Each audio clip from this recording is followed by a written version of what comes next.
اعوذ باللہ من الشیطان الرجیم بسم اللہ الرحمن الرحیم۔ میں اللہ کی پناہ میں آنا چاہتا ہوں۔ اے اللہ مجھے اپنی پناہ میں رکھیے، شیطان کے وسوسوں اور شر سے محفوظ رکھیے۔ یہ اس کا ترجمہ ہے اور میں اس بات کو دل سے کہہ رہا ہوں۔ یہاں سے میں اب اللہ کے حوالے ہوں۔ میرا بولنا، میرا سننا، دیکھنا، کوئی چیز بیان کرنا، میں اپنی طرف سے پوری کوشش کروں گا کہ میں جو بھی بیان کروں حق بیان کروں، سچ بیان کروں۔ ایک سوال آیا ہے، اس میں یہ ویڈیو کا کلپ مجھے دکھایا گیا ہے اور اس میں سوال کیا گیا ہے، اور سوال یہ ہے کہ دین کو سمجھنے کے لیے، اسلام کو سمجھنے کے لیے، یا دین پہ عمل کرنے کے لیے، یا آخرت میں کامیاب ہونے کے لیے کیا قرآن کے علاوہ حدیث بھی ضروری ہے یا نہیں ہے تو کیوں ہے، نہیں ہے تو کیوں ہے، کیوں نہیں ہے؟ یہ ذرا سا سن لیجیے۔ ذرا یہ ویڈیو دیکھیے گا۔ یہ اسلام تو حدیث کا نام ہی نہیں ہے، اسلام تو نام ہے قرآن و سنت کا۔ حدیث تو رسالت مآب صلی اللہ علیہ وسلم کی نسبت سے لوگوں نے اپنے انیشیٹو پر کچھ باتیں بیان کی ہیں۔ اسلام حدیث کی تشریح کے بغیر مکمل نہیں ہوتا۔ کوئی ایک مثال بتائیں جو حدیث کے بغیر مکمل نہیں ہوتا۔ مطلب نماز پڑھنے والی بات، نماز تو میں نے حدیث سے کبھی لی نہیں، نماز تو اجماع اور تواتر سے۔ طریقہ اس کا، طریقہ بھی آپ نے طریقہ جو ہے مسجد میں جا کر سیکھا یا حدیث کی کتاب پڑھ کے سیکھا؟ میں نے تو اپنے والدین سے سیکھا۔ تو والدین نے کہاں سے سیکھا؟ حدیث پڑھ کے سیکھا۔ والدین نے اجماع سے سیکھا۔ اجماع اور تواتر پریکٹیکل کنسنسس ہوتا ہے، اس میں کوئی چیز روایت میں نہیں ہوتی، لکھی ہوئی چیز نہیں ہے۔ السلام علیکم، میں ہوں کیسر احمد راجہ، امید ہے آپ کی طبیعت بالکل ٹھیک ہوگی۔ آج دوسری قسط ہے ہماری حسن الیاس صاحب پہ، جو انہوں نے پاکستان میں ابھی ریسنٹلی آئے تھے، اور وہی نظریات جو غامدی صاحب بہت عرصے سے کیری کر رہے ہیں، ان کو وہ زیادہ اس وقت شد و مت کے ساتھ انہیں پروموٹ کرنے کی کوشش کر رہے ہیں، جو کہ ان کا حق ہے، بالکل ان کا حق نہیں چھینا جا سکتا۔ لیکن اس کے ساتھ ساتھ جو اصلی انفارمیشن ہے، جس کے مقابلے میں یہ ایک فرنج انفارمیشن لے کے آئے ہیں، اس کو لوگوں کے سامنے رکھنا بھی بہت ضروری ہے۔ تو اس میں انہوں نے ایک سوال اٹھایا کہ آپ بتائیے اسلام کی کوئی ایسی چیز جو حدیث کے ذریعے ہم تک پہنچی ہو۔ آپ نے ایک پوچھی ہے، ہم آپ کو کئی بتا دیتے ہیں۔ مثال کے طور پہ پہلا مقدمہ یہ ہے کہ اسلام میں آپ عقائد کو قبول کرتے ہیں یا نہیں کرتے ہیں۔ یعنی عقائد سے مراد یہ چیزیں کہ جو عمل میں اس وقت نہیں ہیں، آپ کا عقیدہ ہے کہ یہ ہے لیکن آپ اسے پریکٹس میں نہیں دیکھ رہے ہیں۔ جیسے کہ نماز کو آپ پریکٹس میں دیکھتے ہیں، روزے کو آپ پریکٹس میں دیکھتے ہیں، لیکن نماز کا ثواب کیا ہے، کیسا ہے، کتنا ہے، اسے آپ پریکٹس میں نہیں دیکھتے، یہ ایک عقیدہ ہے۔ روزے کا کیا اجر ہے، یہ ایک عقیدہ ہے۔ ایسے ہی قیامت آئے گی، یہ ایک عقیدہ ہے، اور قبر میں آپ سے سوالات کیے جائیں گے، یہ ایک عقیدہ ہے۔ تقدیر ہے اچھی اور بری، یہ ایک عقیدہ ہے۔ ایسی بہت سی چیزیں ہیں۔ تو سوال یہ ہے کہ کیا آپ ان عقائد کو اسلام کا حصہ سمجھتے ہیں یا آپ نہیں سمجھتے ہیں؟ اگر آپ نہیں سمجھتے ہیں تو بات ختم ہو جاتی ہے، کھل کے کہہ دیں۔ اور اگر آپ سمجھتے ہیں تو پھر آپ یہ نہیں کہہ سکتے کہ یہ ہمیں حدیث کے ذریعے ہم تک نہیں پہنچی ہیں، بلکہ یہ تواتر اور اجماع ہے۔ چلیے میں یہاں روکتا ہوں۔ بعد میں بات کروں گا، ابھی تو یہ جو ان کا خیال ہے کہ حدیث، ہاں کیا کہوں میں، دیکھیے آپ ابوالخیر بھائی، میں آپ کے سوال پہ جواب دے رہا ہوں۔ ویسے تو ہمارا ٹوٹل مشن ہی یہ ہے کہ ہم یہ کام کریں کہ لوگوں کی غلط فہمیاں دور کریں اور پیور اصولوں کے بیسس پہ، تقویٰ کے بیسس پہ، اور گرامر کے، لینگویج کے بیسس کے اوپر، ہدایت کے بیسس کے اوپر آپ کو ایک بات سمجھائیں۔ اور سب سے بڑی چیز تعلق باللہ، اللہ سے ہر بندے کا تعلق کیا ہے۔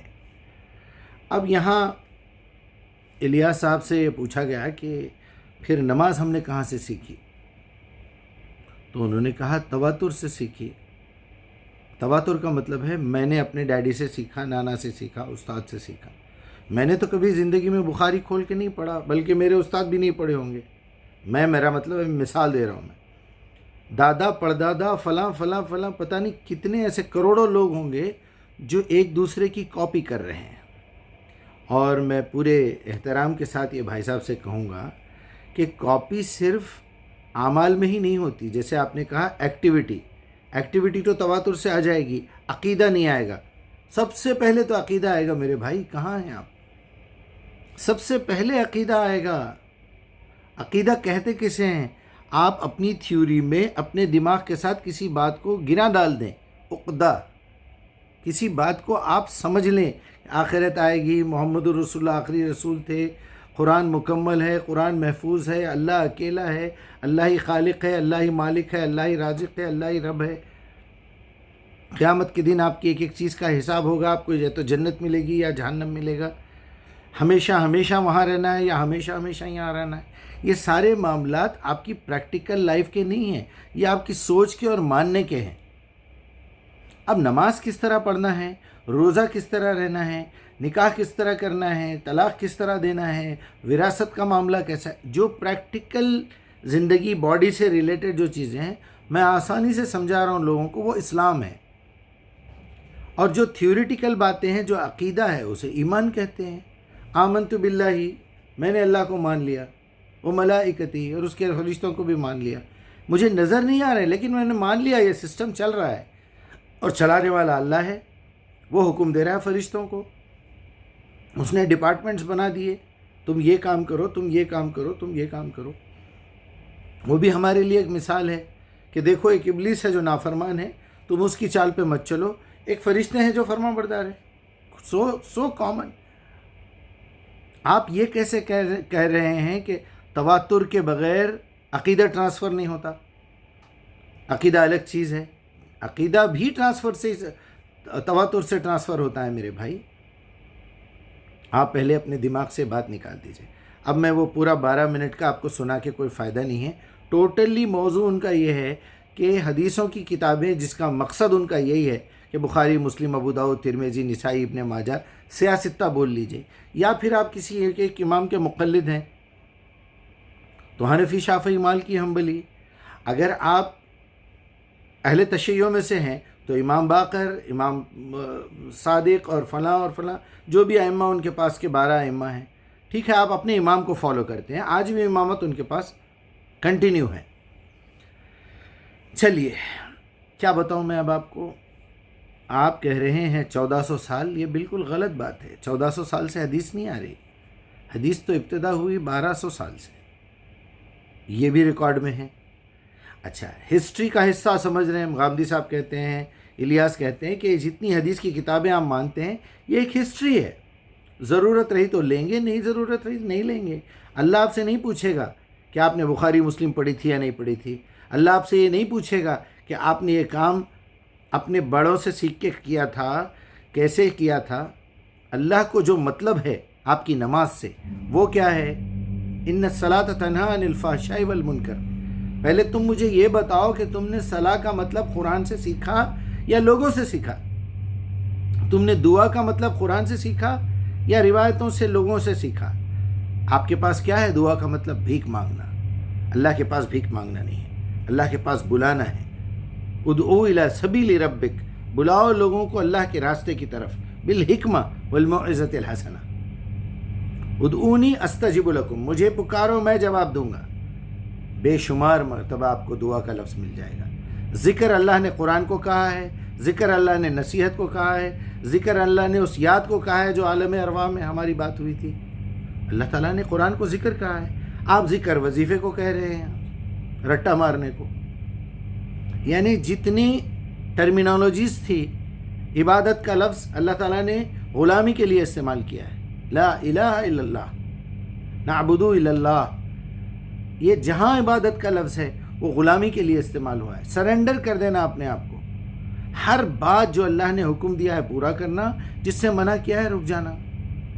جب میرا قیامت کے دن سوال ہوگا، جب میرا حساب کتاب ہوگا، تو اللہ تعالیٰ کہیں گے کہ اس کی کتاب لے کے آؤ، اقرا کتابک کفا بنفسک الیوم حسیبا۔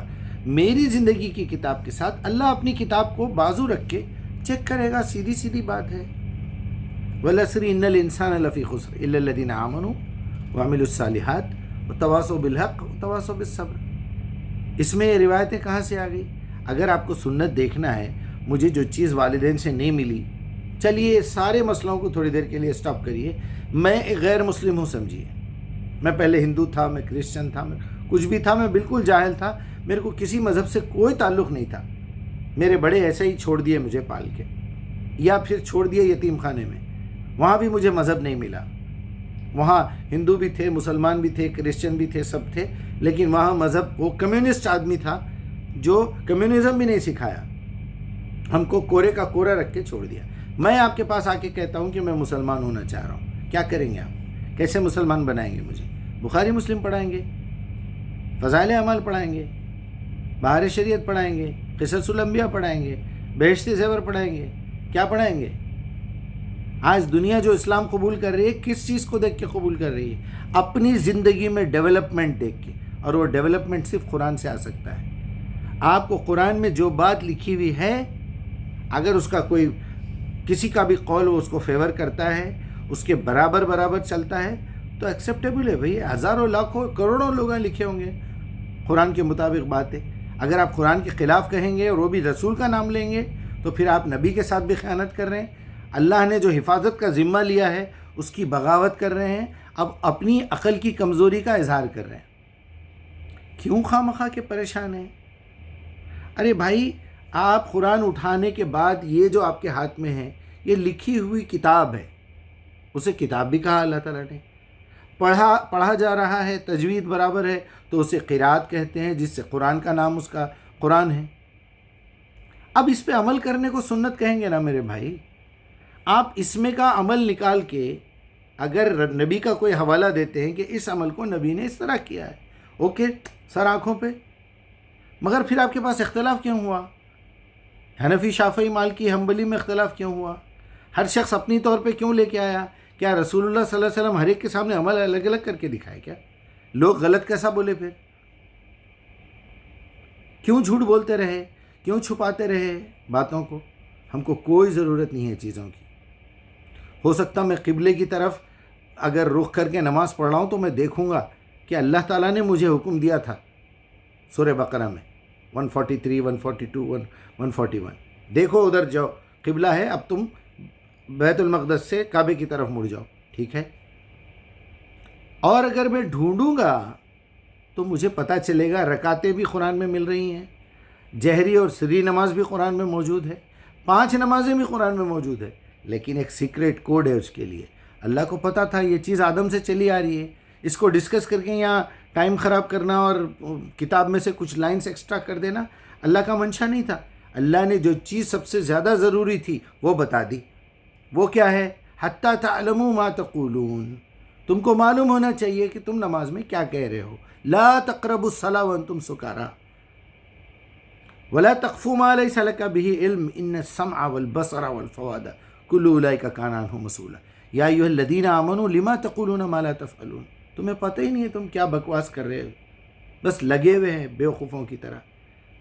تو ٹوٹل گھوم پھر کے جو بات ہے میں آپ کو شارٹ کٹ میں بتا دوں، دنیا میں ہمیشہ 2 قسم کی پارٹیاں رہی ہیں، ایک فرما بردار، ایک نافرمان۔ فرما برداروں میں پھر 2، ایک عیدی قسم کے ناکارہ، نکمے، بس آپ بول دیے اور سن کے بیلوں کی طرح، بندروں کی طرح، گدھوں کی طرح آپ کے پیچھے چلے جائیں گے۔ دوسرے وہ جو اپنی عقل استعمال کر کے دیکھتے ہیں، بھائی کل بارش ہوئی تھی، وہاں کیچڑ تھا تو ہم بچ کے گئے تھے، آج ضروری نہیں ہے کہ وہ پھر سے بچ کے جانا، وہ پانی صاف ہو گیا، وہ روڈ صاف کر دی گئی ہے، اب وہ نہیں، وہ مولوی صاحب ادھر سے بچ کے گئے تھے، میں بھی ادھر سے جاؤں گا، یہ پاگل پن ہے۔ تو ایسے پاگل پن کی بہت ساری مثالیں ہمارے پاس موجود ہیں۔ میں آپ کو صرف یہ بتانا چاہ رہا ہوں، حدیث کی کتابیں جو آپ سمجھ رہے ہیں اسے پہلے آپ نام بدل دیجئے۔ حدیث قرآن ہے، قرآن خود کہہ رہا ہے کہ یہ حدیث ہے۔ وہ کتابیں جو ہے وہ تاریخ کی کتابیں ہیں، نبی صلی اللہ علیہ وسلم کی زندگی کا ایک اسٹوری کا ایک نقشہ پیش کیا گیا ہے، ہر آدمی اپنے حساب سے، اپنی انفارمیشن کے حساب سے لکھا، اس لیے اختلافات بھی ہے۔ جائیے پہلے اپنی پوری حدیثوں کو ایک کتاب بنا کے لائیے، اس کے بعد ہم مانیں گے۔ ہم تو مانتے ہی ہیں حدیث کو، لیکن آپ اگر حدیث کے نام پہ جھوٹ بولیں گے تو ہم تو پکڑ لیں گے جناب، کیونکہ پکڑنے کے لیے قرآن بھی موجود ہے، عقل بھی موجود ہے، ہمارا اللہ، ہمارا رب ہمارے شہرک سے زیادہ قریب ہے، اور ہمارا دل صاف ہے الحمدللہ۔ ہم گناہ کرتے ہیں، غلطی کرتے ہیں، معافی مانگتے ہیں، لگے ہوئے ہیں اس کے ساتھ۔ بہرحال یہ سب کام چوری کی باتیں ہیں، یہ عیدی قسم کے لوگ، جبکہ میں اس سے زیادہ اچھا شارٹ کٹ بتا رہا ہوں۔ آپ اگر کچھ بھی نہیں پڑھے ہوئے ہیں، خالی اللہ تعالیٰ سے اہدنا الصراط المستقیم بولتے رہیے، انشاءاللہ آپ کو ہدایت مل جائے گی۔ تو یہ اس طرح کی بحث کرنا 1200 سال کے بعد لکھی ہوئی کتابیں، پھر اس کے بعد امام بخاری کس کو دے کے گئے، کتنے دشمن اس کے اندر ملاوٹ کر دیے، یہ آپ کو پتہ نہیں ہے. آپ کو ایک ایک آیت لینا ہے، اس پہ محنت کریں.